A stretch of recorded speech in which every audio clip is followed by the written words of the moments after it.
Voltamos a apresentar o Conexão pela TV Unicinos. No programa de hoje, a gente está falando sobre o cenário atual de alimentação e nutrição no mundo. Os nossos entrevistados aqui no estúdio nos ajudam a entender melhor esse assunto. Começa agora com o Jaime, inclusive. No bloco anterior, a gente tinha falado um pouco, muito sobre a fome, mas também um pouco sobre a obesidade, que são dois dados que são bem diversos, mas que, enfim, também são grandes, na verdade, Por que tantas pessoas estão passando fome e tantas pessoas estão obesas hoje em dia, Jaime? Então, agora você traz um assunto bem interessante, bem delicado, falávamos da fome, porque muita gente passa fome, e, por outro lado, a gente traz a discussão, o debate, porque muita gente está obesa, está no sobrepeso, Então, aí entra uma discussão muito forte, muito latente, que é a história da qualidade dos alimentos, da qualidade das refeições que as pessoas, hoje em dia, com as suas correrias, com o problema de trabalho, não dá tempo voltar, a questão da qualidade de vida, Então, hoje, a gente, em função de muitas coisas, você abre mão de uma determinada qualidade de vida e aí você acaba ingerindo alimentos em horas não adequadas, em quantidade não adequada, em valor de caloria não adequada e acaba entrando numa ciranda, numa dinâmica muito complexa, que aí você acaba realmente passando de um estágio, de um determinado peso para outro em função dessa má alimentação. E, para além disso, além de a gente ter essa correria do dia a dia, tem mais ainda a questão dos incentivos midiáticos, digamos assim, da ingestão de alimentos não apropriados para ser consumido, Então, a gente também de certa forma, animados para ingerir determinados alimentos que não vão contribuir para a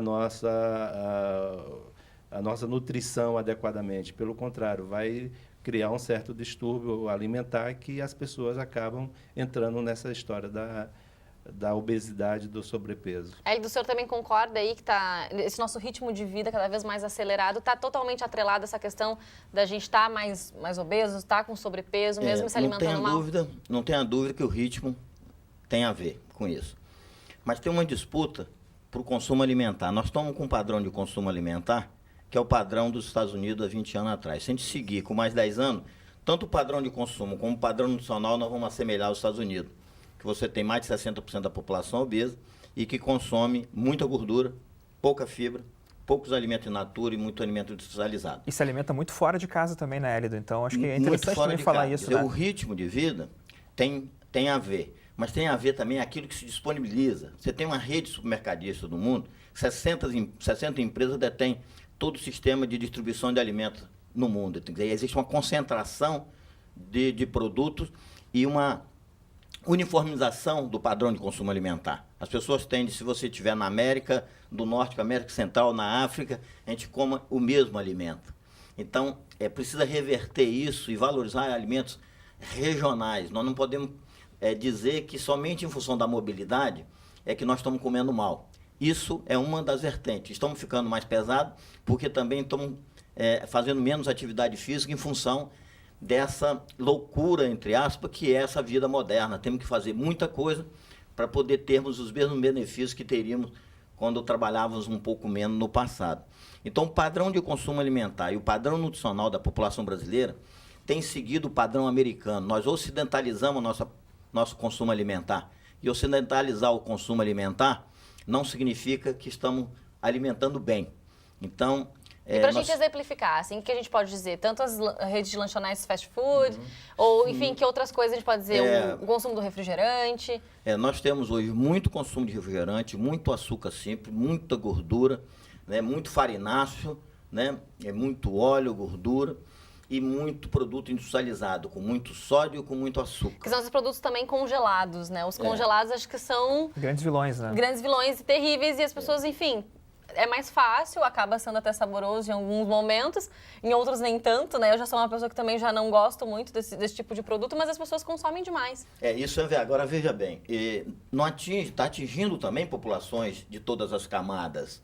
Então, o produto congelado está na classe A, B, talvez na classe C, mas a população de menor renda está sendo acometida dos maus hábitos, principalmente porque os alimentos que têm mais caloria, têm mais carboidrato, mais energia, isso tem sido mais barato. Então, você padroniza, diminui a diversificação para você ter um aporte calórico maior.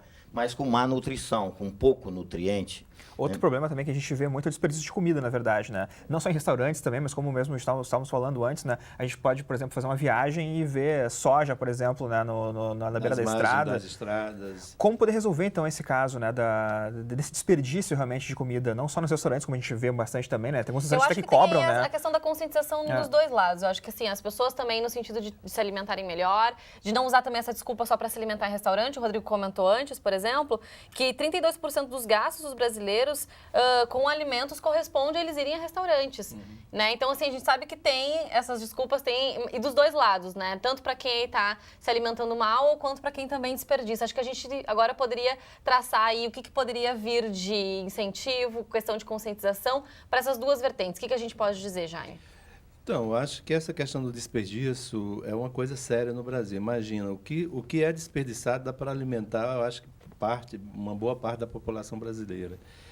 E aí, várias iniciativas, a própria igreja, ela no tempo passado, ela fez algumas iniciativas, inclusive legais, aqueles sopões, né, o mutirão contra a fome e a pobreza. Então, teve várias iniciativas que a igreja fez justamente para aproveitar ou para dinamizar um pouco mais esses alimentos que seriam jogados fora. E aí, por outro lado, tem a própria sensibilidade, a compreensão e a solidariedade desse pessoal que trabalha com essa parte mais dos restaurantes. Se tem sobra de alimento, por que não direcioná-los para um asilo, para uma penitenciária, para uma instituição que receba-os? Então, assim, eu acho que também, por outro lado, tem gente que é mais fácil, é mais cômodo você jogar na caçamba de lixo ali do lado do que você pegar uma Kombi ou pegar um transporte e levar até um abrigo de criança que está precisando. Então, também tem o outro lado que precisa ser sensibilizado, né?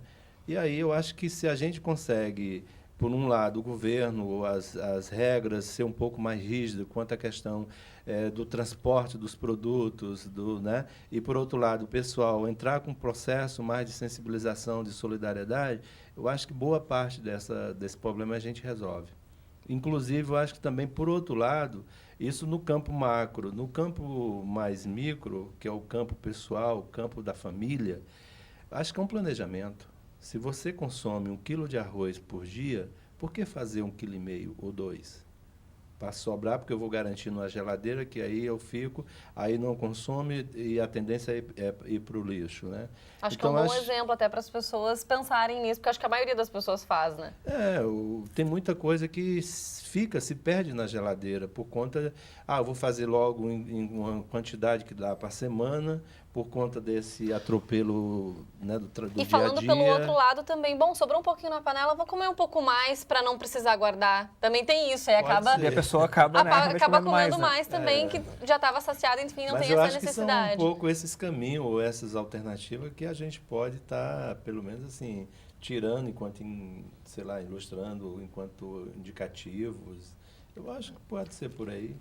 Para a gente encerrar. Olha, veja bem, eu acho que tem que ter o compromisso com a sociedade e o compromisso individual. O Conselho Federal de Nutricionistas e os Conselhos Regionais de 2012 abarcou uma campanha sobre fome, obesidade e desperdício, não alimenta esse problema. Em 2013 e 2014, nós estamos com a campanha sobre alimentação fora do lar. Vendo o que é de responsabilidade do conjunto, né? Você pensar a fome, desperdício, o que é responsabilidade do Estado, da sociedade, e qual que é a responsabilidade de si. Quais são as modificações que você precisa fazer para a gente também não culpar só o indivíduo. É gordo porque ele é responsável, é magro porque ele não sabe comer. Quanto mais informação, mais você tem condições de assumir mudanças de comportamento e atitudes. Então, precisa que a população tenha mais informações sobre a qualidade dos alimentos, além da composição de nutrientes, mas das qualidades. Se esse alimento é transgênico, se ele ele está com veneno, se ele tem composição de nutrientes dele, que ele é bom, quer dizer, ter mais acesso a essa informação.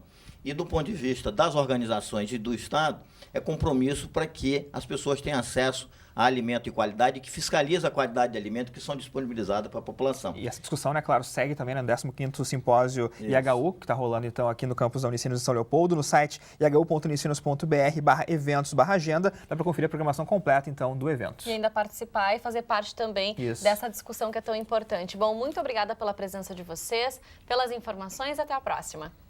Obrigado e Obrigado. estamos aí à disposição. Valeu. Tá certo, obrigada. O Conexão faz agora um rápido intervalo e na volta você fica por dentro da nova série de interprogramas sobre arte urbana que vai acontecer aqui, que vai ser exibida pela TV e pela Rádio Unicinos. Aqui também previsão do tempo para todo o estado, nós já voltamos.